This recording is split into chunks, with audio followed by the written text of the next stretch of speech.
का तिरंगा कसन है मोदी जी। भारत भारतवासियन का जान है मोदी जी। भारत भारतवासियन का जान है मोदी जी। अरे कलयुग का राम हनुमान है योगी जी। अरे मोदी जी राम हनुमान है योगी जी। भारत भारतवासियन का जान है मोदी जी। भोले नई 400 पार हो। अरे बाकी मोदी जी कबनी सरकार हो।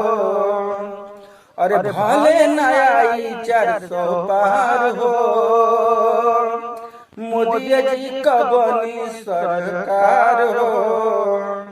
अरे हिंदू मुस्लिम सिख ईसाई का सम्मान हमें मोदी जी। भारत भारतवासियन का जान हमें मोदी जी। भारत भारतवासियन का जान हमें मोदी जी।